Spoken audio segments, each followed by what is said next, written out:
Да, добар ден, поздрав од Вашингтон. До изборите овде во Соединетите Американски држави остануваат уште 8 дена, а во фокусот на кампањата е коронавирусот. Пораките што на оваа тема ги испраќаат Доналд Трамп и Џо Бајден се сосема различни. Кандидатот од Демократската партија, Џо Бајден, најави дека доколку тој победи на изборите, ќе се залага за задолжително носење на маски низ целата земја. Но бидејќи одлуката за ова може да ја донесат единствено гувернерите, рече дека би разговарал со секој од нив поединачно во обид да ги убеди. Па дури ако треба, би зборувал и со градоначалниците. Тој постојано потенцира дека носењето маски спасува животи. Од друга страна, Доналд Трамп го критикува Бајден, велејќи дека неговиот против кандидат зборува само за COVID-19.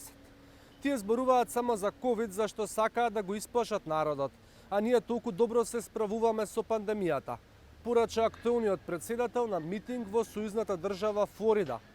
Во Пенсакола, пред насобраните поддржувачи од кои само мал дел носеа маски, Трамп рече дека сака враќање во нормала и дека тоа веќе се случува. Критичарите велат дека ваквите настани поттикнуваат ширење на вирусот и се во спротивност со федералните препораки и локалните регулативи за социјално дистанцирање. Од друга страна, Трамп продолжува да го брани начинот на кој неговата администрација се справува со вирусот, велејќи дека земјата има една од најниските стапки на смртност во светот. Без да открие детали, председателот викендов порача: "Ќе ја искорениме пандемијата и цитирам: еднаш за секогаш ќе го поразиме ова кинеско зло." Во САД досега се регистрирани над 8,6 милиони случаи на коронавирус, а од нив над 225.000 се починати. Експертите предупредуваат дека со доаѓањето на студеното време бројките само ќе продолжат да растат.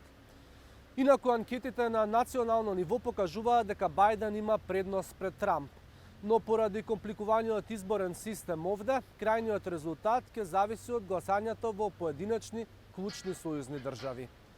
Иако изборите се наредната недела, речиси 60 милиони американци веќе гласале. 2/3 тоа го направиле по пошта, а 1/3 лично, онаму каде гласачките места се отворени. Студио